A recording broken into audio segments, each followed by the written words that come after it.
You are Locked On Clemson, your daily podcast on the Clemson Tigers. Part of the Locked On Podcast Network, your team every day.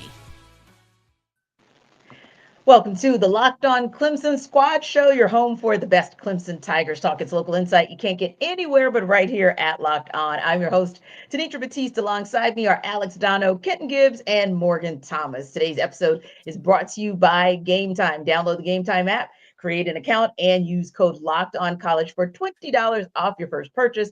And our Locked On Clemson Squad show is part of the Locked On Podcast Network every day. So first weekend of the college football playoffs didn't disappoint in some ways, but disappointed in others. We'll talk about that, and we'll talk about what this game means for the ACC overall. But first things first, we're going to dig into and dive into today's game, of course, with the Clemson Tigers, Texas Longhorns. Of course, Clemson fell just a bit short, 38-24, the final, but it started off really, really well, if I do say so, Alex, because Clemson started this game with a 12-play, 75-yard drive, netted a touchdown on that opening drive. Texas returned the favor with a score of their own. Then the Longhorns essentially blew the game open with that 21-point second quarter. But for you, when you look at the game overall, did Steve Sarkisian have the perfect game plan for Dabo Swinney and this Clemson team, especially in that first half?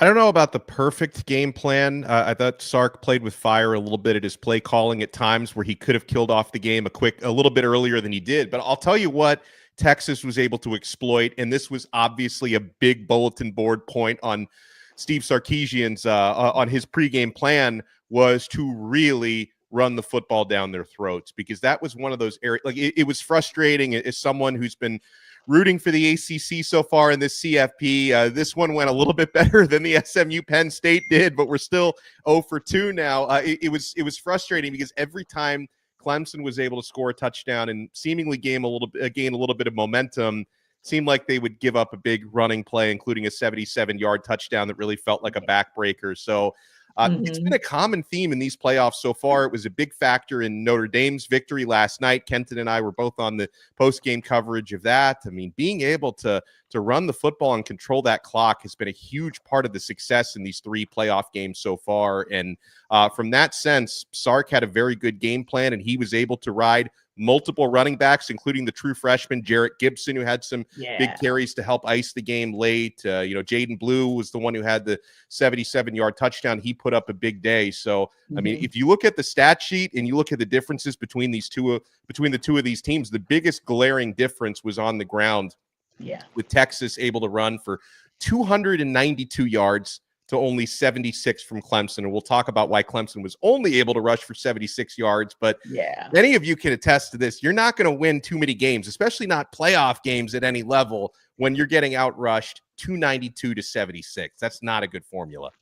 Yeah, because you're averaging at that point nearly double what the other team is averaging. So that's Texas averaging 6.1 yards a carry, whereas Clemson's averaging 3.2. And that's probably in part why you see that disparity in time of possession, 35, almost 36 minutes for Texas versus 27 for Clemson. But for you, Morgan, when you kind of look at this game overall, do you feel like Sark had maybe not so much a perfect plan, but a very good game plan for Dabo and this team, especially in that first half? Yeah, I think so. The biggest surprise to me is that he went for it on fourth down multiple times. I didn't realize just how much they didn't trust their field goal kicker. But if anybody watches any Clemson games this season, you know that the weakness has been the run defense. And so any team that they've faced where they've struggled mightily has been through the running game. You saw it with South Carolina. You saw it with Georgia. You saw it with Louisville and other teams as well, where they were able to get wins. But yeah, attacking the Clemson defense through the ground game seemed to work really well. Obviously, Wisner got hurt, but they had Blue, who's a backup that had a change of pace, and Clemson was struggling to keep up with as well. So Clemson has got to go to the drawing board this offseason and figure out how they're going to retool the defense to be able to, hang in these games like this, because as he mentioned, you can't be outrushed that much, because it is demoralizing and it wears you down over time when another team is just running all over you like that. Yeah, and Ken, I think that's a great point that Morgan makes. At some point, physically, mentally, that run game is going to wear you down. And you could see that kind of happening to this Clemson Tigers defense, especially in that second quarter and at points in the second half as well. But for you, do you feel like with Steve Sarkisian kind of going after Clemson, knowing that that was maybe their weak spot, that he had the right game plan to tackle Clemson? Absolutely. They were the fourth worst rushing defense in the ACC. That's just a factual statement. And even going beyond that, Barrett Carter is 6 feet tall, 229 damn pounds. Why is he attached to the line of scrimmage? What are we doing here? I've said this a million times, and I'll say it a million more because I don't think either one of these guys are going to win a national championship without each other. Brent Venables needs Dabo Swinney, and Dabo Swinney needs Brent Venables, because there is no way, with all of the wonky blitz designs, with all of the wonky packages that Brent Venables came up with, we never saw anything like this to where you could constantly look at one thing and say, we're going to do this. It got so bad, Clemson went to a 3 defensive tackle front and still couldn't stop a damn runny nose. So at this point in time, I think it appears very clear to me, while Dabo Swinney is the ultimate in recruiting, while he is, I would say he's all right on the offensive side of the ball, the calling card of this team has had to be defenses being great. And when the offenses are great too, that's when you see Clemson teams that are so dominant that nobody looks like they belong on the same field as them. They look like they can beat an NFL team when the offenses are good. But defensively, when they look how they look here, it's going to be tough. And I want to say one more thing. When you look at this game in a vacuum, you get very disappointed. You get very down and dejected on Clemson. But if you look at this from the bigger picture, Clemson is in position to not only win the ACC next year, but come back and dominate again. Because I'm looking up and I'm saying, Jesus Christ, who are they losing? Who's leaving? What do you mean this guy's a junior? What do you mean this receiver's a freshman? What do you mean? So if I'm walking away from this game as Clemson, I'm not really that sad about it. It's like the end of Coach Carter, where you hear the song "Hopeful" by Faith Evans, because he's like, things didn't work out, but I'm hopeful that things will get better in the future. Indeed. And we'll talk a little bit more about where this Clemson team goes forward later on in the show. But, Morgan, it's something that Alex mentioned that didn't quite slow down Texas nearly as much as it slowed down Clemson. Now, granted, we're talking about Quintravian Wisner having Jaden Blue to kind of back him up. So Texas had a 1-2 punch to be able to withstand Wisner not being there for the entirety of the game. Clemson, not so much, because once Maffa went down, you kind of felt that sting because of that shoulder injury. And that really kind of, I think, hamstrung Clemson. But in all fairness, still got to give Cade Klubnik a lot of credit. Do you feel like he still made enough plays, especially in that second half, to at least put Clemson in position to mount a comeback? All week I've been saying that Cade Klubnik needed to have a Kobe Bryant type game. He needed to just take it over and do everything, because we knew going into this that Phil Maffa was not healthy, and he was going to be probably the least healthy he's been all season. And that, as a Clemson fan, as a diehard Clemson fan, you're probably really frustrated when I say that, because it seems like for the past 6-7 weeks, the only running back they've used is Phil Maffa. And so now you're in a playoff scenario where you're having to use Jarvis Green, and you've never used him really much at all before this. Yeah. You're having to use Keith Adams, which everybody has been begging to see Keith Adams Jr. out there because of his dad and the legend that he was on the defensive side of the ball. They want to see his son do well too, but doesn't get a lot of opportunities other than garbage time. And then you get to a point where thankfully they used Jay Haynes in the ACC championship game, but he tore his ACL in the kickoff return. So it just seems like one thing after the other that happens to this run game for Clemson, while on the other side, as you mentioned, Texas had 2 100-yard running backs. I mean, I don't know how you really compete with that at all. But on the Clemson side of things, yes, Cade did everything and more that he needed to do. Did he have his Kobe Bryant game? I would say for the most part, yeah, I think he did play lights out when you needed him to, and he was able to move the chains and make decisions with his legs and with his arms and hit the right receivers at the right time. Unfortunately, he came up very short at the goal line there, which could have made this would have made that game a 7-point game. So a lot of things could have happened at the very end of the game. It was competitive, as we mentioned earlier. The other games haven't been. So it was refreshing to see at least one team so far that was an underdog, an obvious underdog, 13.5 point, at least put up a fight. Now that's obviously Vegas was exactly right because it was 14 points, 13.5. They got you right there. But I think Clemson has got to figure out something with the running game now. Phil Maffa's going to be gone, and Adam Randall, I mean, he's a wide receiver. You know, he's been a wide receiver all these years. So, and before that, he was like a wide receiver quarterback in high school. So is all of a sudden now he's a running back? I don't know. Big question marks there on the run game. Yeah, indeed. And, Kenton, like Morgan said, you look at what Cade Klubnik was able to do. And I like that analogy of having a Kobe Bryant game to really give this Clemson team any chance. And he did 26 of 43, 336 yards and 3 scores, obviously just the 1 pick. But do you feel like for the most part, Cade Klubnik gave this team a shot at possibly beating Texas? Cade Klubnik's play in this game is why I'm terrified for the rest of the ACC for next year. Because while Phil Maffa was not in, and you think about the impact of, well, when could you use a power back the most? Maybe a 4th and 1 on the goal line, perhaps. I don't know. Maybe that's when they're at their best. But when you look at all of the other situations in which he was asked to score, when you look at all the other situations and what was happening in terms of this game, Cade Klubnik did not have a fantastic, he was indelible in this game, but he made those throws that make you think, if he can hit those at a consistent level in the future, nobody has a shot. Nobody has a shot. Because if you think about the guys around him, I believe quarterback is the most important position in the game, but it's also the most dependent on other guys to either do it right or be special to make him look special. TJ Moore ain't getting no worse. Wesco ain't getting no worse.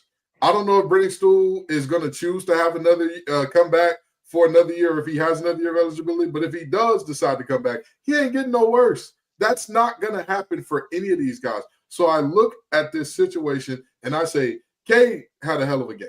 He did not play, hey, this is a world-beating game, but he made world-beating plays. There were moments in there where you can say to yourself, if you can build around him in a sustainable way, because let's just be very honest, like Morgan alluded to earlier, using exclusively Maffa down the stretch in the season, that was not sustainable.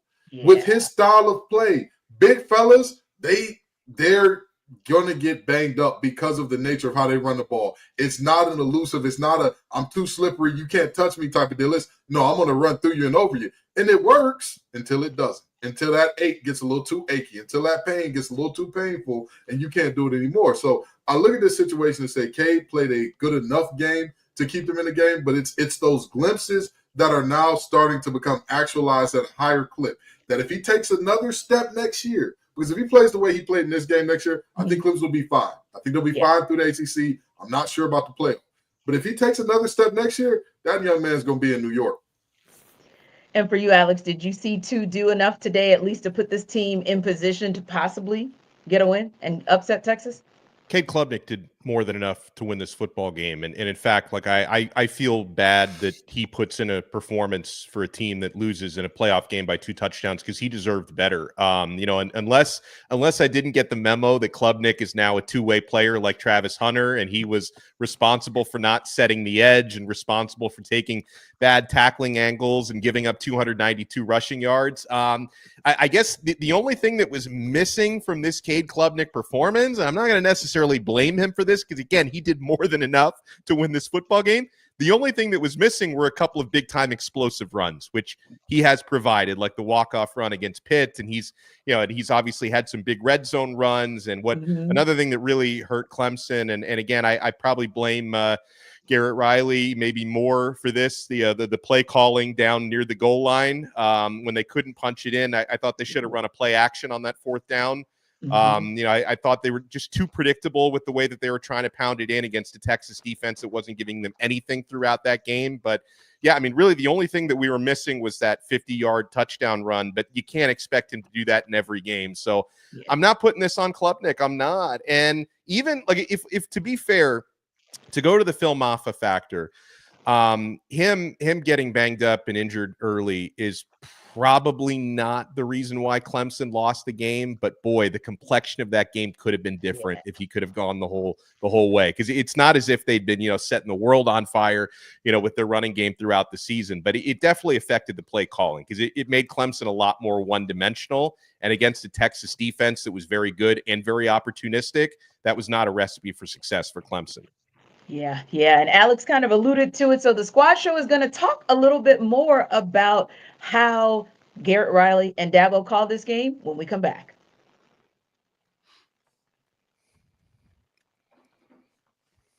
This episode of the Locked On Clemson Squad show is brought to you by Rocket Money. So when we think about Rocket Money, and you think about subscriptions, for example, you forget about them. You're paying for them twice. I know that happens to me all the time.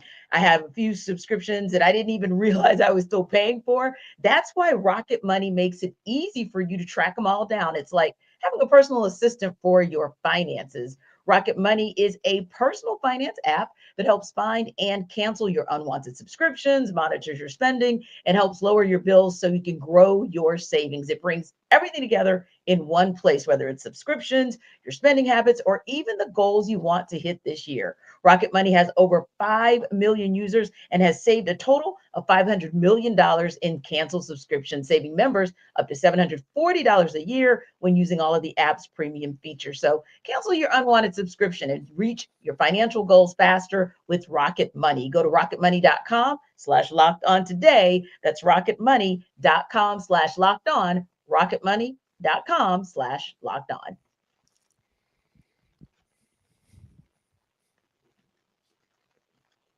So, like you guys said, granted, Maffa went down early, but it was something that you were kind of anticipating because he came into the game banged up, and that wasn't necessarily the totality of why Clemson fell 38-24 to Texas tonight. But so for you, Morgan, when you look at the way that Garrett Riley and Dabo Swinney called this game, how much more of an impact was the way the game was called, and not necessarily putting it at the feet of the run game, but just how this game was called offensively overall?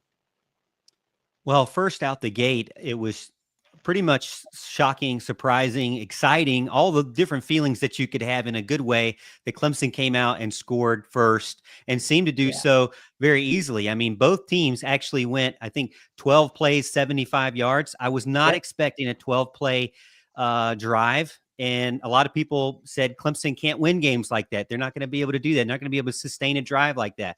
So at the beginning, I was very shocked that they were able to do that. Go 75 yards. I felt like Cade, a lot of it with him being back at his home state, in his home city of Austin, I'm sure he got to hang out with his friends and family. So he may have been more comfortable than some people who might have to go there and play their first time. But I think that helped. I do feel like that Clemson purposely went to keep trying to push the ball down the field. There were a few plays here and there where I felt like they got a little too cute, as we mentioned earlier, just the goal line. And then I think there was like a third down play or another fourth down play. It just seemed like it wasn't the right call at the right time. There's one of the plays that I just despise, which is the offensive line freeze play. I don't even know what the correct name for it is, but it's where they hike the ball and the entire offensive line just doesn't move. And I believe, Clemson fans are going to correct me on this. I believe it's only worked like twice. And that was back in the Deshaun Watson era. So I don't like that play at all. I think there were times there where it was just too cutesy. And I'd rather have just seen Cade step up in the pocket or roll Cade out and try to use his feet. I did feel like Cade needed to rush the ball about 15 times, which he got close to it. Didn't have the yardage. So I wish that there would have been something a little different to get him more yardage in this game, because they obviously suffered when Maffa was on the sideline with that resistance band. You kind of knew this wasn't going to last very long. Later on, after halftime, I kind of felt like the game was hanging by a thread. I felt most of the time this season, Clemson has not been a team, offense and defense, to prove to me that they can make adjustments. Yeah. But, there's always another game to be played. So I thought, well, I'm going to hold my thoughts here. The game's hanging on a thread. Maybe, just maybe, they'll do something different. It seemed like they kind of did. Cade was feeling it, and I think that he made plays and the players made plays. They got Antonio Williams and TJ Moore in the right positions. And then they decided to just, hey, go with what options they had. They went with Adam Randall. He had a big rushing play. They went with Jarvis Green, and he had a touchdown, his first ever touchdown for Clemson in a playoff game of all games. So they did try different things and didn't just let it hamstring them, because I did feel like, you didn't want Cade to throw 60 times. But so I do think that they adjusted as the game went on better than they have all season. Alex, what do you think in terms of the game plan that you saw Garrett Riley and Dabo Swinney put out there, maybe even first half versus second half, but just the game plan overall? I mean, I've been very, very critical of Garrett Riley now in his 2 years at Clemson, and this, he was the hottest commodity when Clemson hired him, and I thought it was a tremendous hire. And I'm not saying it's a terrible hire. Like, I'm not here to try to fire Riley or anything, but it so much he looks like a Broyles Award winner a lot of times early in games and between the 20s, but we've seen it happen so many, and a lot more last year. Now Clemson's offensive personnel and Klubnik especially have played a lot better this year, so better personnel is going to help you execute. But I've seen it too many times over the past couple of seasons where Clemson gets into the red zone or Clemson gets inside the 10, and it's like Garrett Riley has no intuition whatsoever. It's like his situational play calling is just non-existent. And in this sense, in the critical goal line stand that Texas ultimately made, you're coming out of a timeout, and then you run it twice right into the teeth of a Texas defense where there was absolutely no yardage to be had there. Yeah. It's like, how can you not be critical of the offensive coordinator in those situations? And then, obviously this is, Dabo Swinney is, of course, complicit with the play calling happening. So you've got to put some on him as well. And Dabo is a fabulous coach, and I'm not going to question his resume and all that, but it's just, too many times situationally, especially in the red zone, the execution, and I believe the quality of the play calling has not been there. So it's too bad. And you don't blame this completely on coaching. But coaching to me played a part in this, because if nothing else, had Clemson scored down at the goal line, we would have had a much tighter game down the stretch. Yeah, and Kenton, that's a great point that Alex makes. You can probably point the finger in a number of directions in terms of why Clemson couldn't pull off an upset. But for you, when you look at how the game was called on the offensive side of the ball, what would you say was the impact of how Garrett Riley called this game? I mean, Garrett Riley is who we think he is. Like, we shouldn't still be surprised by this point in time to see certain struggles. I'm a Wolfpack guy, right? Dave Doran, in all the years that we know, he is who he is. I know him to be too conservative going into halftime. That is part of the Doran experience. It's not a glitch. It's a feature. Same thing with Garrett Riley. The inability to punch it in short yardage situations, the inability to make things happen in the red zone situations. That is not like what's happening here?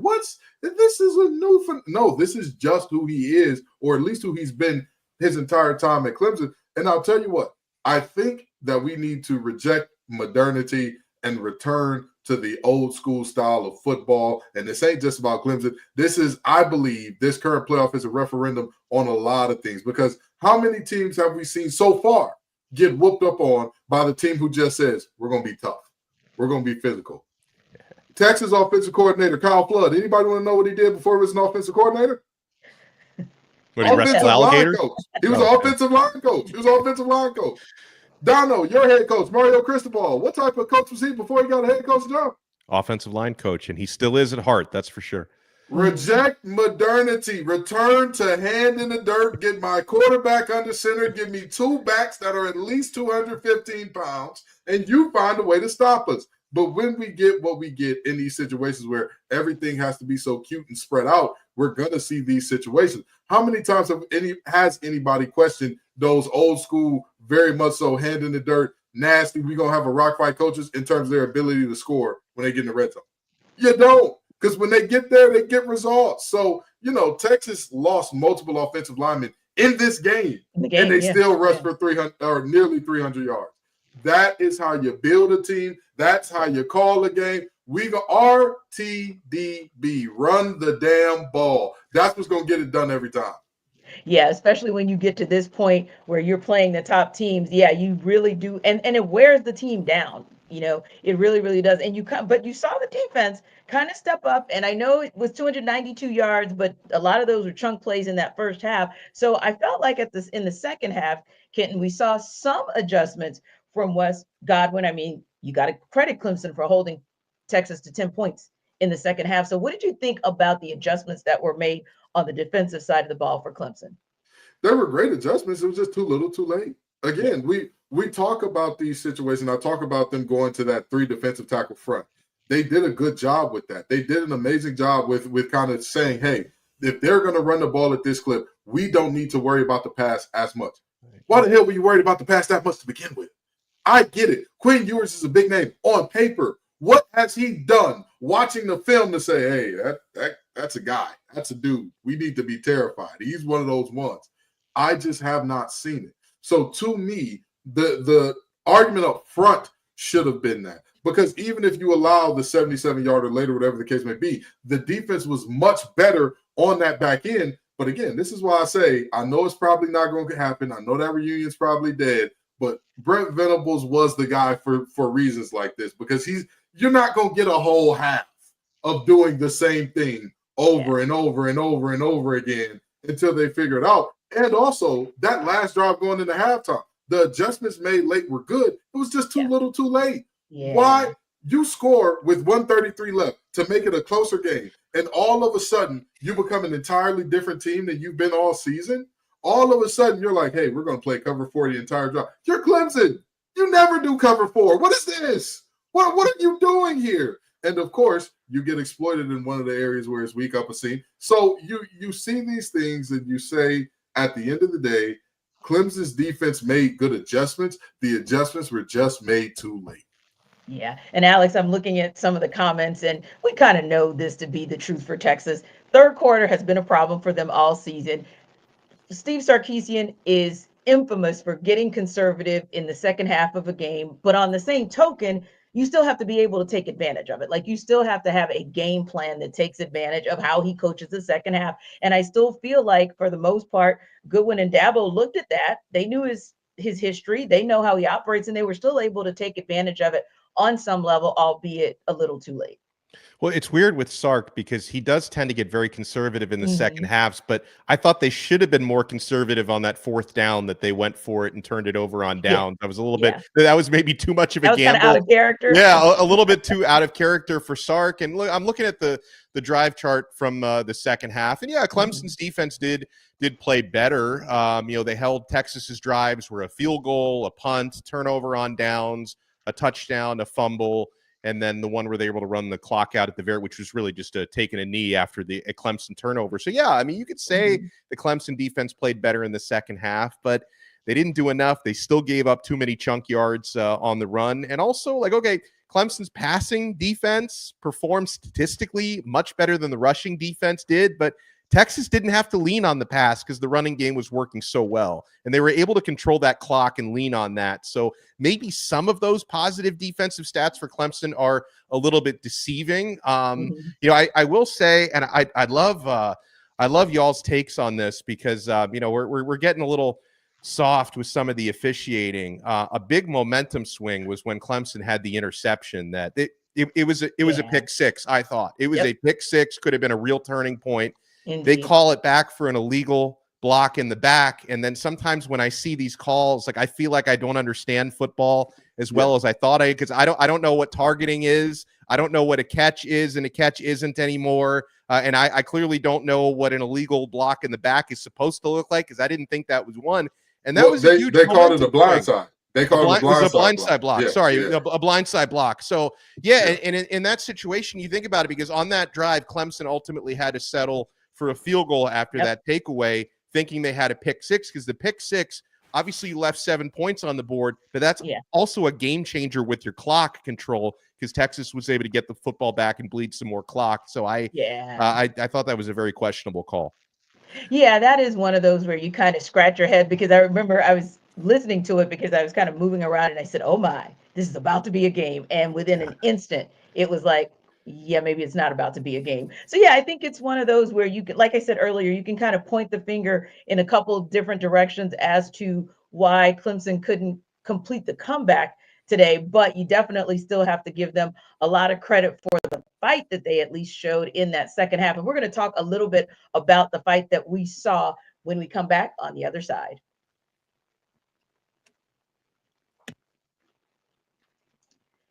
This episode of our Locked On Clemson Squad show is brought to you by Game Time, which is focused on togetherness this holiday season. That means when you bring people together at live events, the experience is that much better, and it can be a perfect gift as well. Game Time has a new feature called Game Time Picks that makes getting tickets for live events even easier, and it filters out the fluff to show you only incredible deals on great seats so you don't have to waste time searching through thousands of tickets. And Game Time also has all-in pricing. Toggling this feature shows the total upfront with no surprise fees at checkout, and you get seat views that are panoramic from your seat in the app before you buy. So take the guesswork out of buying tickets with Game Time. Download the Game Time app, create an account, and use Locked On College for $20 off your first purchase. Now, terms do apply, but again, create an account and redeem code LOCKEDONCOLLEGE for $20 off. Download that Game Time app today, because what time is it? It is game time.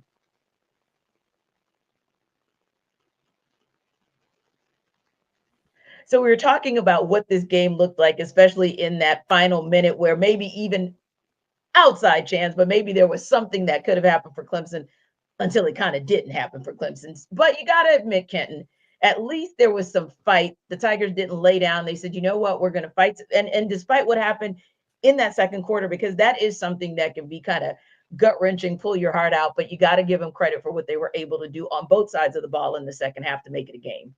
Oh, absolutely. One thing that I will always commend Dabo Swinney coach teams for, I have never seen them lay down and quit. I've never seen that. You know, earlier this year against Louisville, they did not lay down and quit. Against Georgia this year, they did not lay down and quit. They were dominating that game.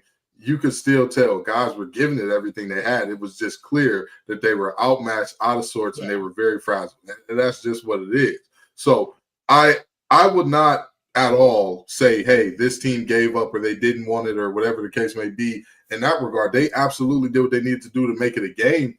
It's just, again, too little, too late. You cannot allow a 21-point quarter in the playoffs. What are we doing here? Like, you just cannot do that. You cannot have that situation. And then going down the stretch, like Donno talked about, the terrible angles in tackling. How do you allow a 77-yarder after you have just cut the lead to one possession? Yeah. You're one play away from now being back in the game. And the most fundamental thing, every single play should involve two things: somebody blocking and somebody tackling. Doesn't matter what type of play, every play should involve those two for the most part. And you're telling me that nobody could contain their backup?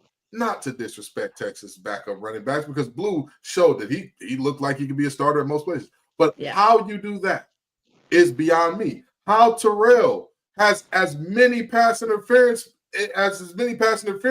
in this second half as he had. It's like Clemson fans are calling for the defensive staff's head, and I get it. I understand it, because even like Donno said, there is a deceptive nature of the stats when you say, oh, Texas didn't really throw the ball for that much. Well, of course, because every time they throw it up, somebody from Clemson's like, hey, receiver, can I hug you? Can I give you a bear hug? I think you're a great guy. I think you're a swell fella. Let me just grab your jersey, and I'm never going to let you go like Jack on the Titanic on that wood. That's not what we should be doing here.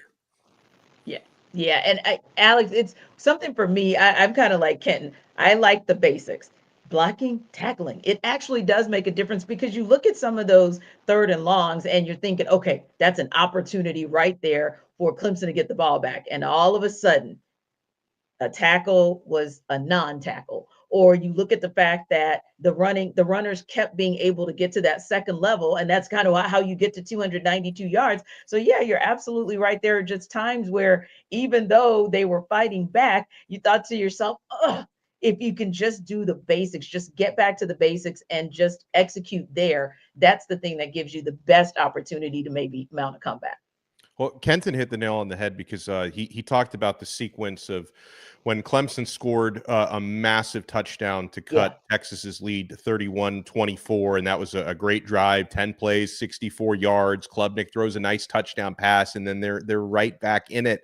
And then the turning point that happens right afterwards is a 2-play, 83-yard drive by Texas, which was the blue 77-yard touchdown run. I thought that was one of probably the 3 biggest turning points in the game. And you think about how can you have 3 turning points, and that goes to show you how close Clemson was at times, because the the pick 6 that was overruled, at least the touchdown part of it, that was a big turning point. Unable to punch it in at the goal line, that was a big turning point that helped cost Clemson the game. And then that sequence, because right there, like you're within a score, anything can happen. And Clemson even had some opportunities. They were trying to put together a late touchdown drive, down 2 scores at the end.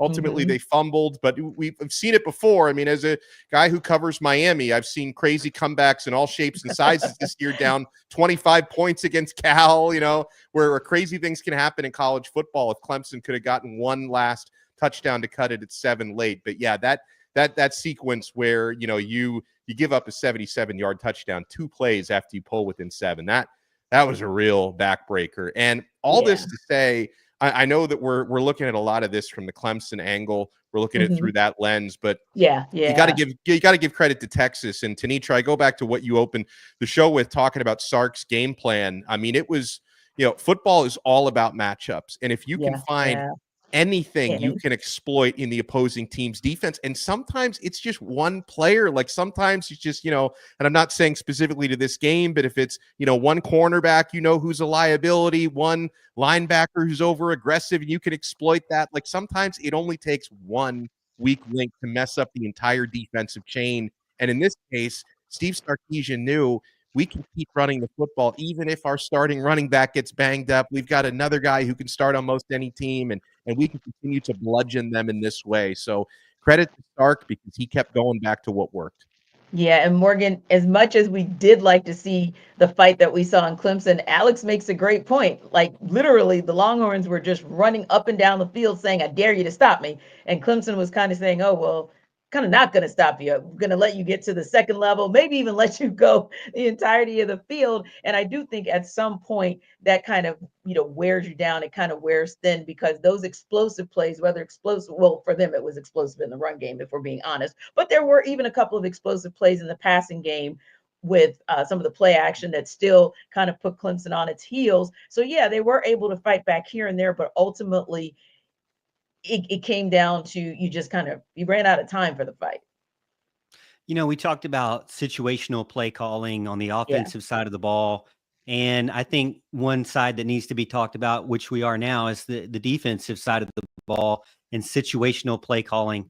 Not only was it one of those plays where there was a missed tackle and then it was to the house, that 77-yard touchdown, but pre-snap, I was screaming at my television because I said, this is a terrible formation, terrible stack. I said, terrible stack, because even if you are just a casual fan, that it's really not good if the team is really good at running the ball for you to line 9 guys up shoulder to shoulder on the line of scrimmage.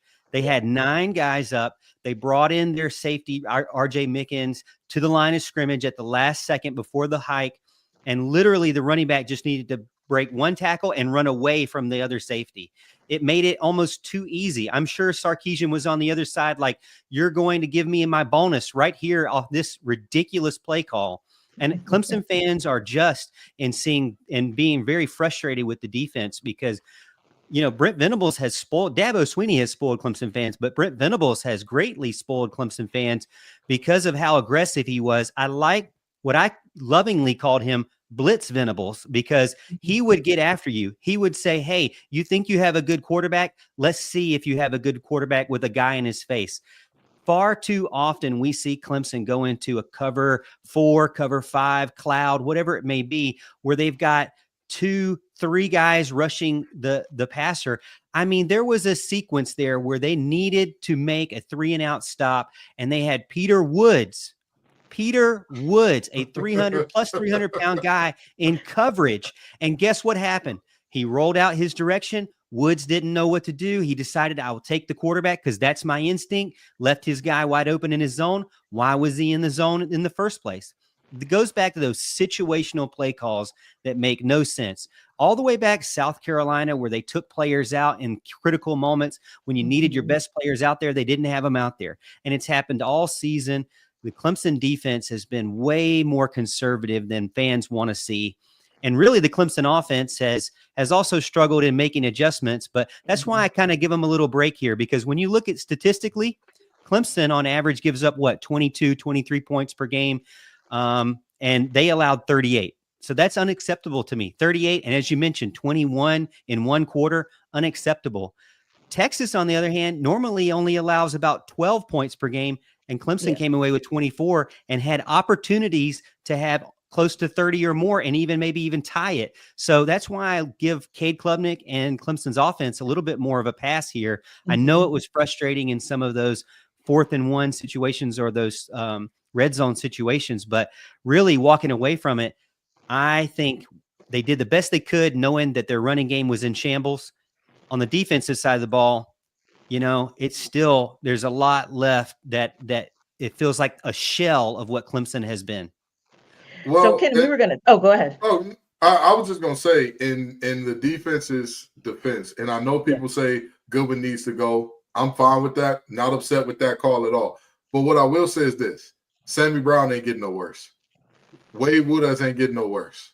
Okay? Parker ain't getting no worse. All of those guys defensively that were your stars this year for the most part, they're all coming back. You have all of those guys coming back. So, I understand where Clemson fans are coming from. If they want to get rid of them, I'm fine with that. But I would 1,000% say next year is your prove-it year, because you've got all of these studs, all of these guys that are, with all due respect to the Ring of Honor at Clemson, there are multiple guys on this defense that could very well end up there. If you can't do it with these guys, you just ain't the guy. Get out, go, leave. Hey, we appreciate you. It's been real. It's been fun. It ain't been real fun. Go and find your next job, brother. Go ahead, get on LinkedIn, have a little open for work banner. So, Alex, what do you say just in terms of, what Kenton's talking about? And we're seeing a lot of it in our comments, our chats, right? Where Godwin's got to go. He's got to go. So, what are your thoughts as far as, and I want to talk about this. I want to circle back to it in that next segment as well, but kind of teeing it up before that, Alex, in terms of what Clemson has available to them to give them an opportunity to hit the ground running next season. Gosh, I think, and Kenton and I have talked about this on a recent episode of Locked On ACC. Like, if you just take kind of inventory on what the football conference is going to look like next year, I think Clemson is in an incredible position to repeat as ACC champs and probably earn more regular season style points en route to that next year, because they have so much talent returning and a lot of young talent on defense, and they could probably benefit from more consistent coaching, because coaching is a huge part of that development. Having Klubnik back for another year next year after his breakout season this year is huge.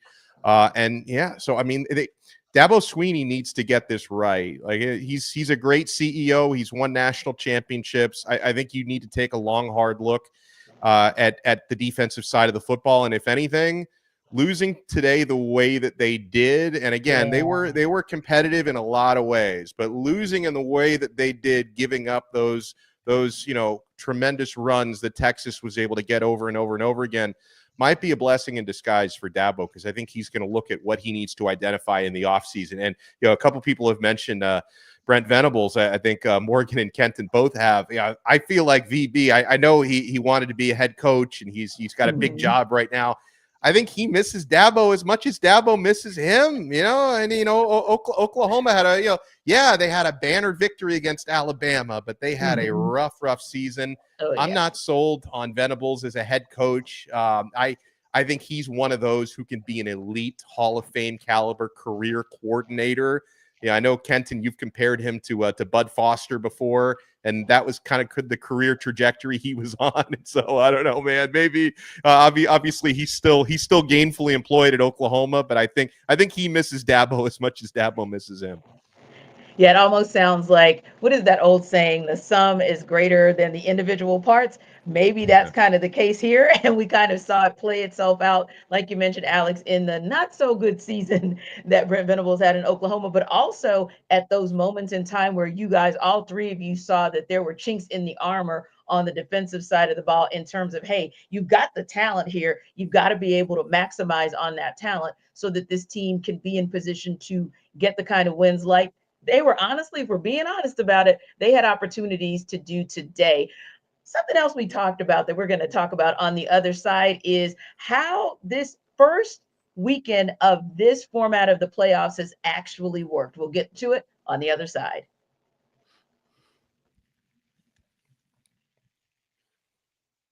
This episode of the Locked On Clemson Squad show is brought to you by Prize Picks. So think about this.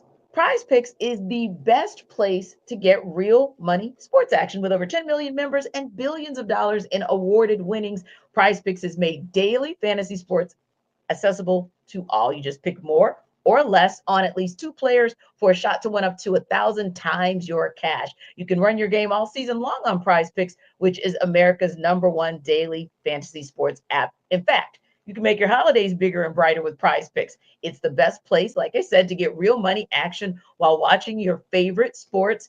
And Prize Picks is the best way to get action on sports in more than 30 states, including California, Texas, Georgia, and Florida. And it now offers MasterCard for quick and easy deposits into your account this sports season. So join now, because this holiday season, Prize Picks is giving away 2 free picks in December, and they're giving away $30+ million in rewards during Pixmas. So who wouldn't like to have a few extra dollars as we get closer to Christmas Day? So if you want to do that, download the app today and use code LOCKEDONCollege to get $50 instantly after you play your first $5 lineup. Again, download that Prize Picks app, use code LOCKEDONCollege to get $50 instantly after you play your first $5 lineup. And remember, Prize Picks helps you to run your game.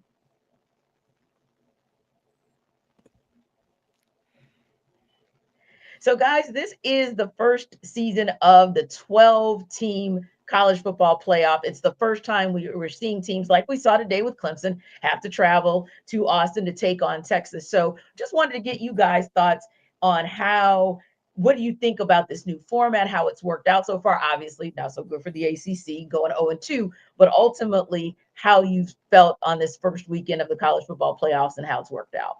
And go for it. Well, let me just say, I'll start off here with a couple of things. Anytime you're going to expand this field to 12 teams, you can't expect enough depth for every game to be competitive. That's number one. Like, I'm disappointed that these games have not been close. And ironically enough, I would say the game that we're talking about felt like the closest of the three, even though, Notre Dame beat Indiana by 10 points in a game that felt like they beat them by 100. And today, Texas beats Clemson by 14 points in a game that felt like it was a one-score type of game in that second half, the way that Clemson went. So the score lines don't always tell the full story, but when you open it up to a 12-team field, there's probably some tweaks that they can make in terms of maybe being a little bit more open to reimagining the way that the seeding works. But that's a tough one. And I know Kenton would probably catch me on this if I fully committed to this idea of not guaranteeing top 4 seeds to conference winners, because that could be a slippery slope. Because if you don't guarantee the top 4 seeds to conference winners, suddenly you don't have motivation to win your conference anymore. Yeah. And then maybe, who knows, it sounds crazy to say this out loud, but you might even see teams opting out of playing in conference championship games if they feel like there's no benefit to playing in it. But I'll say something in defense of the format, because again, I see a lot of folks out there who cheer for Alabama. I see Lane Kiffin, who Joel Klatt said it today. If Lane Kiffin coached as well as he tweeted, they would have been in the playoff game already, no problem. He's saying, oh, this is terrible, Ole Miss should have been in it and all that. But it's like, there has to be some value in winning your games. And everyone was talking last night about, oh, Indiana was a fraud, they shouldn't have been in the playoff. Yes, they should have been in the playoff. They went 11-1 this year. And if you start just arbitrarily deciding that, hey, this SEC team with 3 losses deserves to be in more than this Big Ten team with 1 loss, or this ACC team with 2 losses, then why even play the regular season? You have your mind made up before the season started who the best teams are. Like, the results on the field have to matter. That's number two. The third point I'll make is, I'm very disappointed as someone who supports the ACC and co-host of Locked On ACC. I'm disappointed, very disappointed by SMU. I think Kevin Jennings just threw another interception, by the way. Very disappointed about the result today with Clemson. It was a weird year for the ACC because there was a lot of parity, but it wasn't top heavy enough, I don't think. And there was too much inconsistency. I mean, Miami was in the driver's seat with a couple weeks left to go in the season. All they had to do was protect a 21-0 lead against Syracuse, and they couldn't do that. I'm just, as a Miami guy, I'm very disappointed because they had the top quarterback in the country, in my opinion, statistically the top offense in the country, and they couldn't get it done. That's on Miami. I don't blame the committee for Miami not being in. I blame Miami for Miami not being in. There's certain other teams. I thought, Syracuse, who upset Miami at the end of the season, man, had they not lost at home to Stanford, maybe they could have had a shot to be in the playoff. I don't know what happened to Florida State. They were the preseason consensus pick, and that team completely disappeared this year. So the ACC didn't live up to their end of the bargain. There are certain teams, especially Miami, who should have closed out their season better. And then maybe with Cam Ward in the playoff, they could have made some magic happen. But they didn't earn it, Tenitra. Like, I'm a big believer in the actual games have to matter. And so I know that they're talking about all these tweaks that the committee needs to make. Basically, it's just an excuse to put 6 SEC teams in the playoff. But to me, it's like, if you lost 3 games, I mean, for Alabama, don't lose to a bad Oklahoma team who's only bowl eligible. They're only bowl eligible because they beat you. Don't lose to them 24-3. Don't lose to Vanderbilt and you're in. If you're Ole Miss, don't lose to a 4-win Kentucky team. Don't lose on the road at the Swamp and you're in the playoff. Like, there has to be a reward for actually winning games in the regular season. Yeah, I think the same. And, it's interesting because, like you mentioned, Alex, there was that commentary right as we were coming up to the College Football Playoff Committee announcing who were the top 12 teams. And that was, of course, the commentary was Alabama should get in over this team or Alabama should get in over that team, primarily Clemson. But ultimately speaking, I think that in order for not just the regular season games to matter, but the conference championship games to matter, who wins that and is able to represent those conferences, if you just randomly put a team in because you think maybe their fan base travels better or you're looking at legacy, then it really does just kind of it debunks everything that you have put forth that you're saying is important, but is actually not. But yeah, I mean, Morgan, we continue to hear that commentary. And of course, we got a couple of those comments even in the chat tonight. But ultimately speaking, I think that it's like you guys said, Miami, it's your fault. You were in the driver's seat. SMU, you got kind of like a tough break against Clemson, but then, you kind of wet the bed yourself. And hey, Clemson took advantage of what was in front of them. You can't be mad at them. But are you concerned at all about how Clemson performed and how the ACC has performed just in terms of those question marks and all the commentary about how they got here? Concerned? Not really. I mean, I feel like at least Clemson had the most fight of all the first round games. By the way, while we're talking, got about 7 minutes in the first quarter and Ohio State's up 14-0. So haven't had a chance to really look at how they're dominating that so far, but they're out to a quick start as well. We'll see how that ends up. But I think that, I like the format and I also have the same kind of frustrations as you mentioned. One thing that I really love though is the home field environment. I mean, this is the first time we've seen a playoff game where you can actually play at your home and the higher seed gets home field advantage. It is a huge advantage and it is a amazing atmosphere. I watched Notre Dame and they were rocking it out. Now, when the game started and as the game was going, I was kind of goofing off on my phone because Indiana didn't show up on the offense, but the fans did show up there in South Bend and it was rocking. I wanted to be there because of how awesome it just looked. It looked like they packed too many people in the stadium. And then the whiteout in Penn State, they were rocking there as well. You could just feel it. Even though I'm not really attached to those teams at all, I felt like I was involved in the game because You could feel the crowd through the television. And the same thing with this Texas game. I mean, it was packed as well. Clemson fans, they travel for sure. So, it was, I mean, you really couldn't tell the difference because everybody's wearing orange. But, I do like the home field atmosphere. I actually kind of hate that the quarterfinals are not getting that. I feel like Oregon, the teams that were the best teams in the regular season, not only do they deserve a bye, but man, they deserve a home field game. I think, if anything, if anything for economic reasons. I mean, why wouldn't you reward that city with an extra game to be able to show off not only their facilities and their team to a national level, but to be able to get that revenue of the hotels and the restaurants and everything in the area for having everybody there, because it's going to be packed. I mean, we've seen the 3 games so far; they're all packed out. I haven't looked at Ohio State yet, but I'm assuming it's packed out. I heard 30,000 Tennessee fans got tickets to there because of some mistake glitch where they they got the code. So I mean, obviously fans want to travel. They want to go to these games. They mean a lot. I do agree. We got to make sure whatever changes we make, they got to make sure that the conferences matter. And those championship games matter. But if anything, I would change. I'd like to see the quarterfinal teams not only get the bye, but get a home team or get a home field.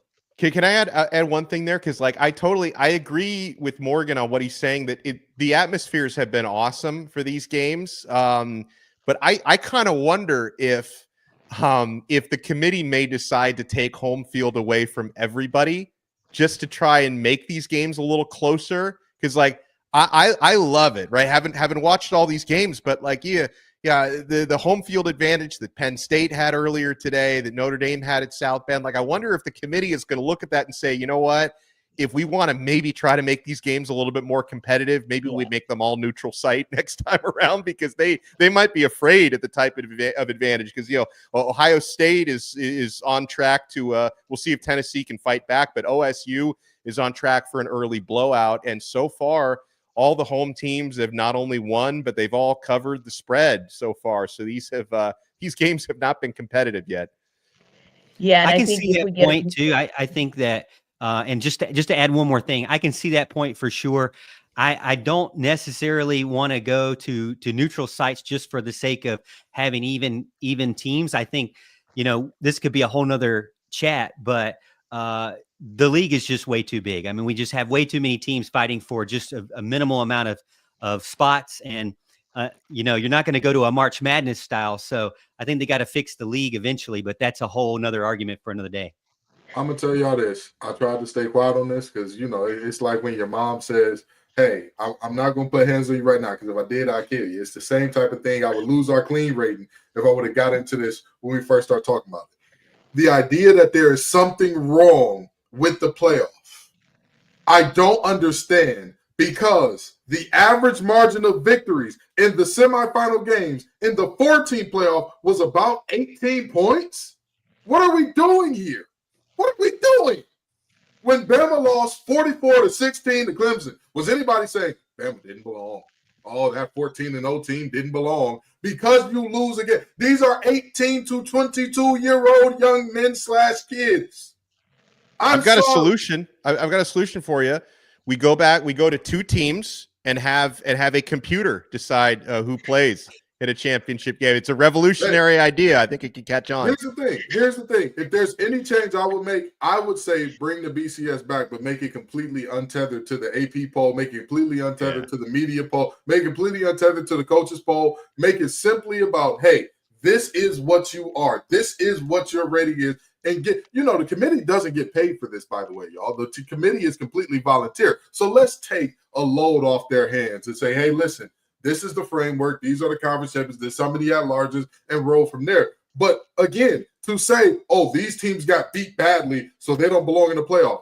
Apply that to any other league, and you would see how stupid that is. You would see how, oh man, the Chiefs got waxed in the Super Bowl by the Buccaneers. Guess they don't belong in the playoffs anymore. You see how stupid that sounds? Oh man, the Warriors gave up a 3-1 lead. I just don't know if they belong in the playoff anymore. Oh, what's that? They went on to win a championship after that? The reality is simple. If you slide down that slippery slope of, oh, well, this team has the most NFL players, and therefore they deserve to be in. Texas A&M, ladies and gentlemen, has had a ton of NFL players roll through there. How many times have we ever thought that's a college football playoff team? And all right, we got 30 seconds. I gotta cut you off, Kenton, because we gotta stay on a positive note. We gotta stay on our clock. 10 seconds, guys, from each one of you. I want you to tell me what one thing encourages you about this Clemson team heading into next season. You got 10 seconds. Go. I would say a final year from Klubnik, who took a big step forward, and another year with continuity with his offensive coordinator. I think Clemson, they showed some fight. I think they're going to be really good next year. Perfect. Morgan. I think the fact that Dabo Swinney has finally entered in the transfer portal and brought in some guys that will compete for the starting position and fill some needs, because you can't just keep replacing juniors and seniors with freshmen. I think that's a sign of the future to come. Kenton, wrap us up. The future is now, old man. All of the pass catchers are coming back for the most part. That is going to be a dynamic passing offense with Riley at the helm in terms of play calling and Cade Klubnik taking a step forward potential. Appreciate you guys stopping by tonight. Don't forget to check out Alex Donno on our Locked On Canes and Locked On ACC Postcast. Check out Kenton Gibbs on Locked On Wolfpack and Locked On ACC Podcast. And check out Morgan Thomas on 105.5 The Roar. I am Tenitra Batiste, and thank you guys for joining the Locked On Clemson Squad Show.